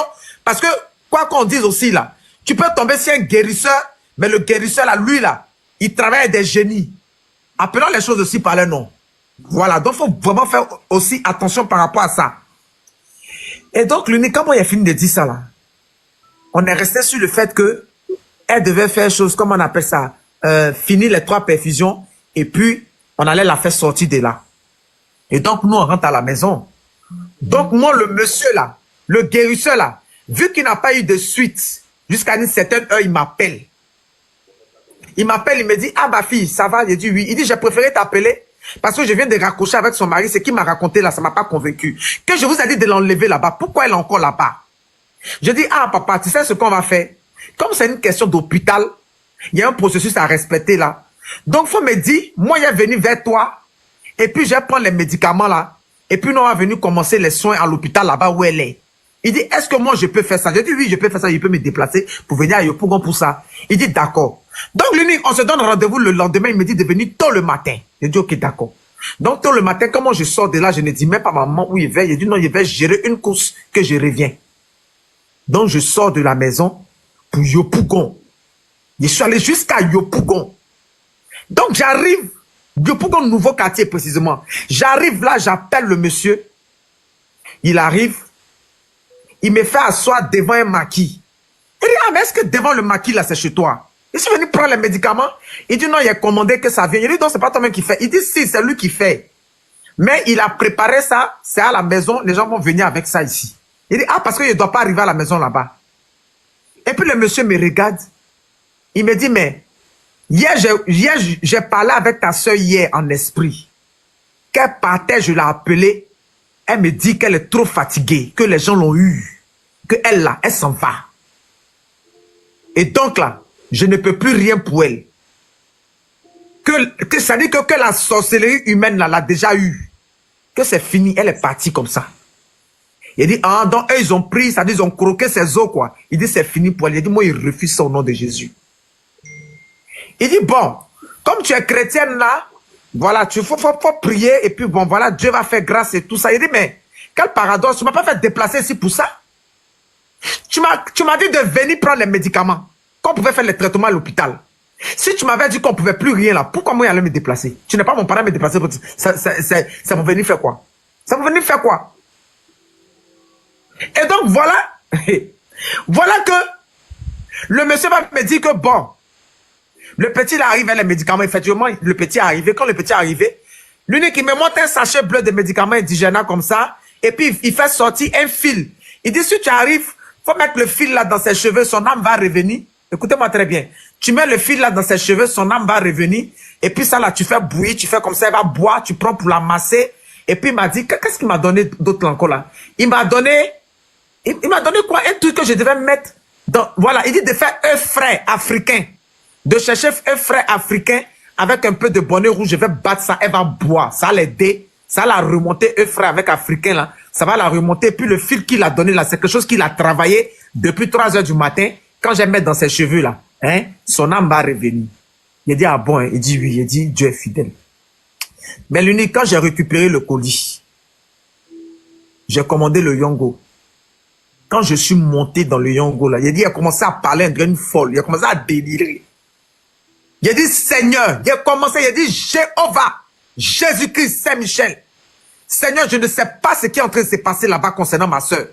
Je ne sais pas ce qu'elle est en train de vivre. Mais ce monsieur-là, il ne me rassure pas. Je suis en train d'aller avec les médicaments là. Mais quelque chose me dit que le secours me viendra de toi et non d'un être humain. S'il te plaît, lève-toi depuis ton trône. Ordonne à l'archange Raphaël de descendre avec la guérison de ma soeur. Je refuse qu'elle parte au nom de Jésus. Parce que pour la petite précision, le guérisseur m'a dit, on était jeudi, il m'a dit que samedi il n'allait pas trouver ma soeur. Et là, je parle même, j'ai les larmes aux yeux encore. C'est-à-dire qu'étant chrétien, comme on peut être limité, comme on peut mettre notre confiance aux hommes. Il m'a dit que samedi n'allait pas trouver ma soeur, on était jeudi. Donc quand je monte dans le Yongo, il a commencé à prier d'une folle.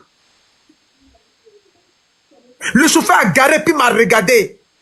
Il dit, servant de Dieu, Dieu vous a entendu. Dieu ne vous a pas lâché. C'est comme si Dieu était en train de me répondre. Servant de Dieu, Dieu vous a répondu. Dieu ne vous a pas abandonné. Continuez le combat. Vous aurez la victoire. Et puis il m'a dit, j'ai dit, mais regarde. Et puis j'ai commencé à me confier aux choses, au chauffeur de Yango. Il a dit, mais tu vois le sachet bleu qui est dans ma main. Il m'a dit que je dois mettre ce fil là sur sa tête. Je dois faire ça. Il dit, tout ça c'est du n'importe quoi. Il dit, c'est un fil qui va ramener son âme. Il dit, c'est ce qu'il m'a dit. Et quand on partait là, il y a une voix audiblement qui me dit, jette le sachet là. Que sa solution n'est pas dans le sachet. Quand on a fini, c'est-à-dire qu'ils sont fait des travaux au niveau du rond-point de choses, comme on appelle ça, Port-Boué là. Donc quand on a fini, c'est-à-dire que quand on a pris le rond-point là net, où ils sont fait les travaux là, quand on a pris net, je lui ai dit, gare. Quand il a garé, il a dit, au nom de Jésus, Seigneur, tu m'as convaincu que la solution viendra de toi, ces médicaments-là. Je vais te mettre à l'épreuve. Tu as dit qu'on doit te mettre à l'épreuve pour voir si tu es véritablement Dieu. Seigneur, je prends ces médicaments, je les jette. Et puis j'ai jeté les médicaments. Je dis, je vais voir ta gloire. Je suis fatigué. Je vois les gens témoigner. Je vois les gens dire que tu les as guéris. Je vois des Sidéens témoigner pour dire que tu les as guéris. Je vois des paralytiques marcher. Je vois des gens qui ont du cancer qui disent que toi, tu les as guéris. Le Dieu d'Abraham, d'Isaac et de Jacob, tu n'as point changé. Seigneur, lève-toi depuis ton trône et agis dans la vie de ma soeur. C'est comme ça, bien-aimé, quand je suis arrivé. Ma soeur me regarde et puis elle me dit, ah, mais où sont les médicaments là? Je dis, non, quand on va là à l'église. Et après qu'elle a regardé mes yeux, elle dit, mais tu as beaucoup pleuré comme ça. Pourquoi? Qu'il faut me regarder, la fièvre va baisser. Je dis, quand je suis arrivé là, ma soeur me dit, touche-moi, ma fièvre va baisser. Que, hé, ma petite soeur, tes prières ont porté. Je dis, comment ça qu'elle prie? Elle dit, je sais que tu dors pas, tu pries pour moi. Elle dit, faut me toucher, la fièvre va baisser, que j'ai faim, je veux manger. Je dis, tu veux manger quoi? Elle dit, elle veut manger placali. On va trouver placali où? On nous indique qu'une femme qui fait placali vers le marché de Port-Boué. Donc, j'envoie quelqu'un acheter là-bas. Quand c'est arrivé, je me suis assise auprès d'elle. On a prié et puis je l'ai fait, elle a mangé un peu. Quand le médecin est arrivé, je suis allé, j'ai échangé avec lui, je me suis mise à genoux. Je dis, faites à cause de Dieu. Acceptez qu'on signe cette décharge-là pour qu'on libère ma soeur. Il a accepté, son mari a signé la décharge. Il a dit que c'est comme ça c'est-à-dire que quand on a commandé le Yongo, la direction Angré, la paroisse internationale. J'ai appelé le responsable de la délivrance qui est mon père. Il a dit, papa, il dit oui. Il a dit, ma soeur est en train de partir. Je sens que l'ennemi est en train de nous distraire pour faire comme si ça va, comme si ça va pas. Mais papa, je sens que le volet là est très spirituel. Et donc, je sens que sa solution est dans la prière et elle a besoin d'un couvent. Il dit, ma fille, pendant que tu es en train de me parler, je vois comme une femme qui est à la base de tout ça, en fait. La femme dit que pourquoi elle? Pourquoi c'est elle qui brille? Pourquoi dans son travail, on l'aime? Pourquoi même dans la famille, c'est elle? Et donc, là, vous êtes où? Il dit, papa, on a commandé le Yango. Est-ce qu'on peut venir? Il dit, venez. C'est comme ça, on s'est rassemblés. Chez nous, on a commandé 2 Yango. Parce que nous étions nombreux.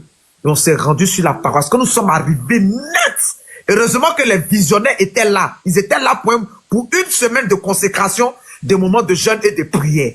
Vous savez, vous pouvez être un homme de Dieu, mais si vous n'avez pas une vie de consécration, une vie de consécration intense, vous allez perdre l'onction. C'est-à-dire pour guérir les malades là, il y a une préparation spirituelle. On ne joue pas avec. Et donc, lorsque nous sommes arrivés, ils l'ont pris, ils l'ont déposé au pavis. Ils ont commencé à bombarder dans les prières. Ils ont commencé à toucher le nœud même de son problème, les attaques, commencé à faire les retours à l'envoyeur. Et ils ont commencé à bombarder. Ils nous ont dit qu'elle aura 21 jours fermes. Au début, ils avaient dit une semaine ferme, je me rappelle. Mais une semaine, quand une semaine doit finir, on nous dit qu'elle doit continuer. Jusqu'on s'est retrouvé à 21 jours fermes de couvent. Personne ne venait lui rendre visite. La nourriture venait de chez moi à la maison, vu que moi je n'habite pas loin. La nourriture venait de chez moi à la maison. Même ma mère n'allait pas là-bas lui rendre visite. Et c'est comme ça qu'ils ont commencé à prier, prier, prier. J'ai dit, en une semaine, ma soeur a commencé à s'asseoir, elle a commencé à causer avec les gens, elle a commencé aussi à prier, elle a commencé à elle-même aussi prier, elle a commencé à bien manger, elle a commencé à demander la nourriture. Et quand elle dormait les soirs, ma mère a sa cousine très éloignée. C'est cette dame-là, elle dit, elle voit notre tante là venir serrer son cou. Et on lui a dit on t'a dit que c'est une femme qui est à la base de ton problème. Mais ce n'est pas seulement ta tante maternelle. Elle est en collaboration avec les gens de ton village paternel aussi. C'est une association. Et dans ton travail, tu as une collègue qui est sorcière. Elle, là, tout le monde part. C'est de nouvelles personnes qui viennent, mais elle est toujours là. Ma soeur dit oui, elle voit qui c'est. On dit ok, d'accord. Elle est dedans aussi. Que les sorciers, ils ont un signe. Ils se reconnaissent, ils ont un signe. Et donc, c'est comme ça que ma soeur a commencé à se remettre peu à peu. Peu à peu. Peu à peu, ça n'a pas été facile avec la prière. Avec la prière. Ils ont commencé à faire les retours à l'envoyeur. L'unique présentement où je te parle là, la tante de ma mère là, elle a déjà. Elle a déjà. Parce que c'est elle en fait qui était la, comment on appelle ça? La chose, la reine dans leur confrérie là-bas. Les retours à l'envoyeur n'ont pas joué avec. Je vous épargne les cérémonies qui ont été faites. Vous connaissez les chrysanthèmes célestes. C'est-à-dire que quand tu es tombé sur une église vivante, une église qui est remplie de prières, c'est pas seulement venir et puis on va te donner des choses, mais c'est la prière. En toute chose, c'est la prière d'abord. La prière, prière, prière. Et par la grâce de Dieu, je dis bien par la pure grâce de Dieu, ma soeur a commencé à se relever. Aujourd'hui, là, elle est baptisée. Céleste, elle porte sa soutane. Parce qu'elle estime que c'est de là-bas que Dieu lui a donné la guérison. Alors, l'histoire, la leçon qu'on doit tirer de cette histoire-là, écoutez-moi très bien, la sorcellerie, elle est réelle, c'est pas du jeu. En réalité, ma soeur était programmée pour le mois de décembre qui va arriver. Et Dieu, étant miséricordieux, a permis que on anticipe. C'est-à-dire que si on avait négligé, il allait avoir un semblant de guérison et puis ils allaient l'achever en décembre qui arrive là. Mais ils ont anticipé et la dame là, elle a déjà. Il y a eu un retour à l'envoyeur. Et donc, c'est vrai, si vous avez bien fait attention à quand je suis en train de raconter cette histoire, je vous ai dit que au début là, on n'avait pas appelé des noms de choses. Un nom. Vous êtes confronté à une situation, arrêtez de trembler et puis en même temps appeler les serviteurs de Dieu. Vous-même priez d'abord. Ayez une vie de prière, c'est très important. Vous devez apprendre à faire ce qu'on appelle la prière de combat. C'est très important. Et quand tu dois faire une prière de combat, avant de t'engager dans le combat, fais ta repentance d'abord. Demande les âmes spirituelles de l'Éternel. C'est très important. Parce que la Bible déclare qu'il est aussi un feu dévorant. Et son nom change. Le nom de Dieu change en fonction des circonstances qui se présentent à toi. Quand tu es en combat, il est l'Éternel des armées. On a bombardé avant même de faire intervenir les hommes de Dieu dans cette histoire-là. Aujourd'hui, ma soeur, ça va chez elle. Et la maladie l'avait rendue, c'est-à-dire ça l'avait foncé. Aujourd'hui, son teint est sorti, elle est devenue belle. Elle glorifie, elle a attrapé le Seigneur avec de toute son âme, de toutes ses forces.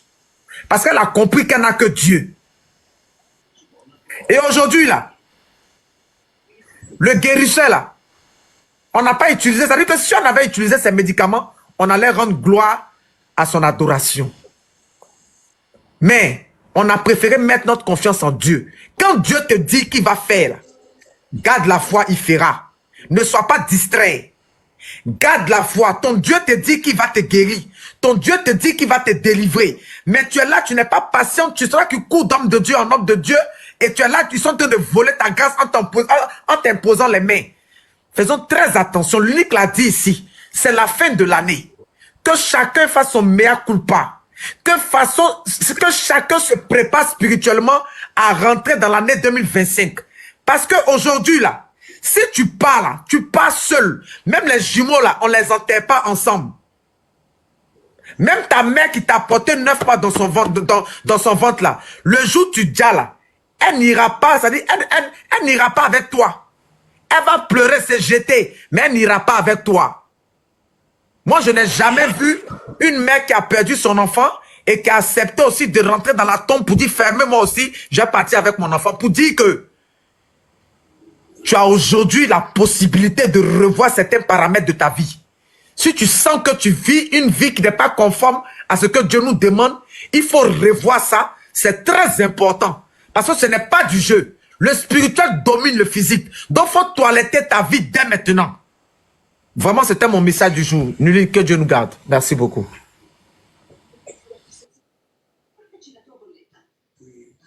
En tout cas, très très précis, bien envoyé. C'est que c'est bien envoyé. Quand c'est qu'on vous lapide à ça, vous connaîtrez la vérité vous affranchira. Pour ceux qui ne sont pas encore abonnés à la page, commencez à cliquer sur suivre, c'est très important. Tout le monde clique sur suivre. Tous ceux qui ne sont pas encore abonnés à la page. On clique sur suivre, c'est très important. J'adore ça. Voilà. Le message, il est clair. Il faut qu'on fouette votre orgueil. Il faut qu'on vous dise les choses claires et nettes. Que toutes les maladies ne se soignent pas à l'hôpital. L'hôpital ne guérit pas toutes les maladies. Si quelqu'un vous dit le contraire, dites-lui que lui dit c'est faux. Parce que même l'hôpital, là, discussion faux. Attends, je te fais descendre d'abord, parce que tu es en train de faire bruit. L'hôpital, là, l'hôtel sur lequel il est bâti, là, ça encore, c'est un autre débat. C'est un autre débat. Vous comprenez? Donc, du coup, c'est dommage. C'est dommage aujourd'hui que certaines personnes... Est-ce qu'il y a quelqu'un qui veut expliquer son histoire? Qui a envoyé sa demande? On a besoin déjà... Coriace. Attends, on va prendre un homme. Lui, là, ça fait 2 fois qu'il fait sa demande. Non, ne vous inquiétez pas. Ne vous inquiétez pas, j'ai une histoire même à raconter. Allô? Allô? 3 fois, Joie. C'est pas possible.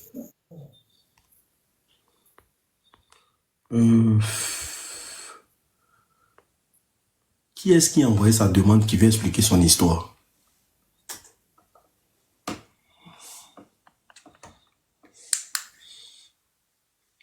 Il a commencé encore, venir faire dormir live, non?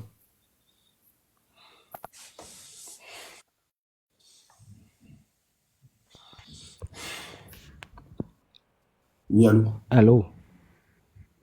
Oui, bonsoir, monsieur. Parlez fort, s'il vous plaît. Oui, Bonjour, bonsoir. Ngozi. S'il vous plaît, je ne suis pas venu avec pour une histoire.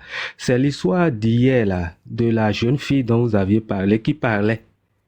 Et j'avais écouté, j'avais une astuce à proposer à elle.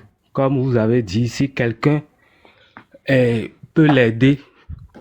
Donc, je me suis dit, comme c'est touchant, l'histoire est touchante, je ne sais pas si je peux donner cette astuce ou non. Si vous ne voulez pas, je vous demande. Vous allez le faire en inbox.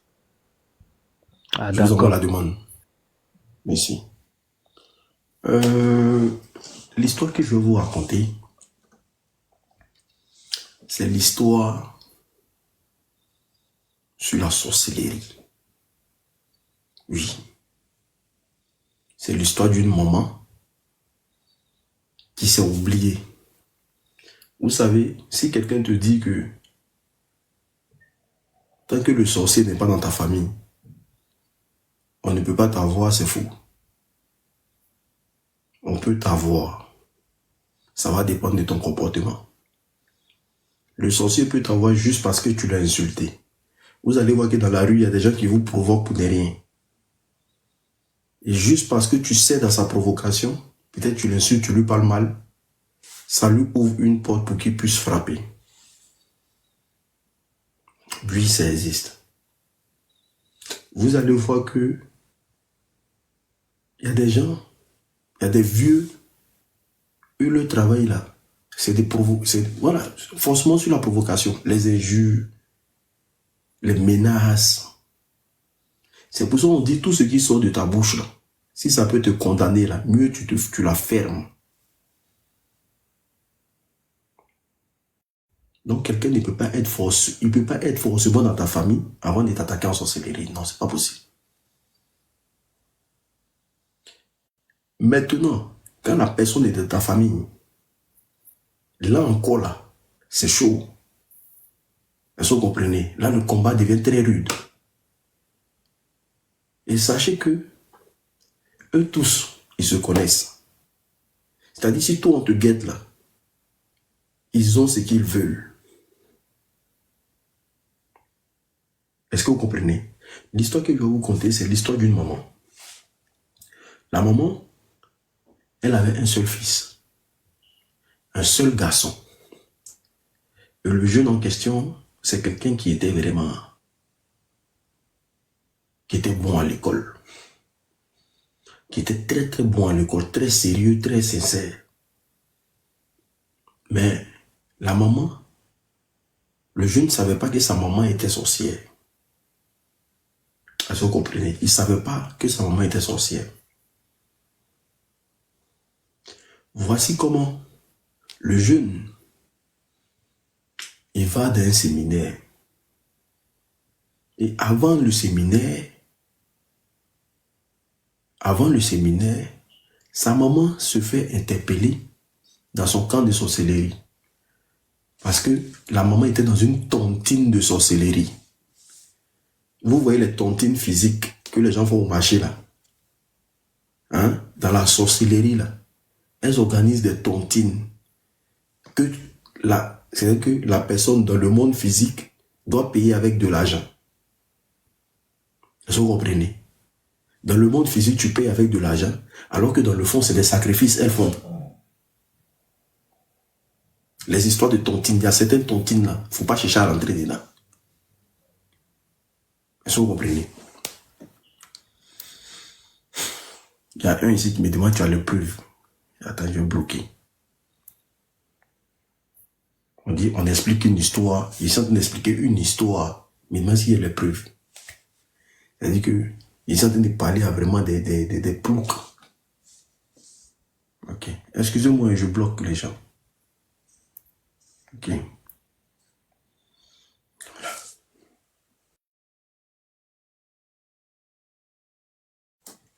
Donc, voici comment la maman en question, son fils, il était très bon. Et le fils, il allait à un séminaire. Et quand il arrive au séminaire, il est en train de prester.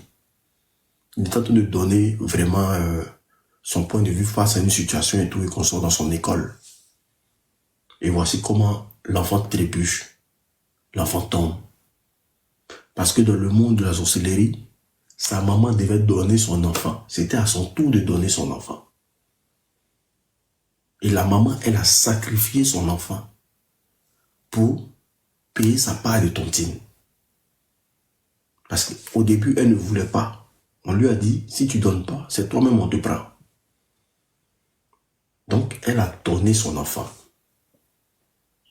Et quand elle donne son enfant, on l'appelle pour lui dire que oh, ton enfant est en train de parler devant les gens, il est tombé, il est mort. Elle va jouer un semblant. Elle fait un semblant, elle arrive sur le lieu, elle fait un semblant de pleurer. Oh, mon fils, oh, alors qu'elle était au courant déjà que dans le monde spirituel, elle avait déjà donné son enfant. Et dans le monde mystique plutôt. Donc, elle fait semblant de pleurer.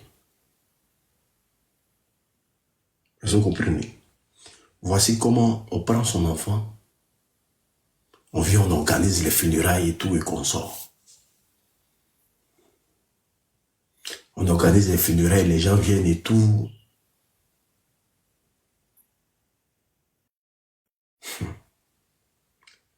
Et quand ils finissent d'organiser les funérailles, ils enterrent l'enfant. Quand ils enterrent l'enfant, sachez que dans leur monde à eux là-bas, ils ont des manières de procéder. Quand ils vont enterrer l'enfant la nuit, en tout cas, tous ceux qui ont participé à tuer l'enfant, ils sont allés au tombeau. Ils sont allés sur la tombe de l'enfant la nuit. Donc voici comment ils font des pratiques et l'enfant sort de sa tombe. Et quand l'enfant sort de sa tombe, ils récupèrent l'enfant, ils envoient ça dans leur monde là-bas. Ils envoient l'enfant dans leur monde. Je vous ai dit que la maman devait payer ça de façon physique. Donc, on transforme. Au fait, elle devait faire quelque chose pour vendre. Parce que la maman, elle faisait un commerce.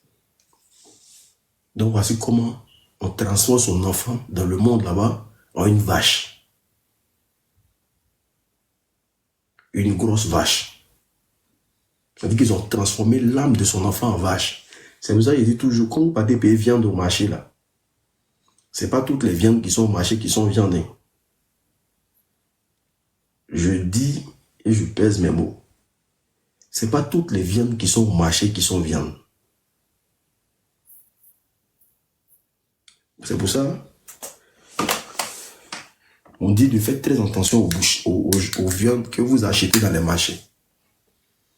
Parce que la plupart des viandes que vous achetez au marché, c'est des gens qui ont transformé et puis viennent vendre sur la place.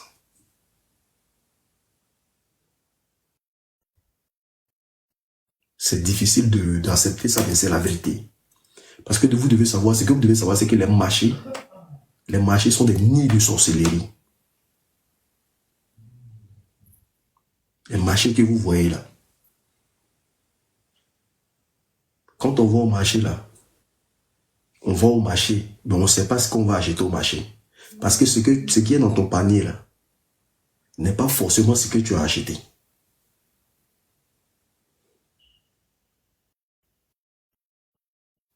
C'est pour ça, il faut avoir une vie de prière. Donc voici comment dans le monde mystique là-bas, on transforme son enfant en une vache. Et la vache, on la téléporte dans le monde physique. Donc elle va dépecer son enfant. Elle va dépecer la vache. Elle va prendre la chair là. Elle va aller vendre ça au marché. Parce que c'est l'argent de ça qu'elle doit prendre pour payer sa tontine. Voici, c'est une forme de tontine. C'est l'argent de ça là, le commerce qu'elle va faire là. C'est ça qu'elle va prendre pour payer sa tontine. Il y a des gens qui disent que 9 mois, sorcier n'a pas pitié. Sorcier n'a pas pitié. Même si c'est ta mère, si elle doit te tuer, elle va te tuer. Sorcier n'a pas pitié. C'est pour ça que Dieu les déteste. Si vous voyez que Dieu dit de battre la sorcière, de tuer la sorcière, c'est-à-dire que Dieu n'a pas pitié d'eux. C'est les ennemis numéro 1 de Dieu. Parce que c'est des gens qui n'ont pas pitié. Ils n'ont aucune pitié.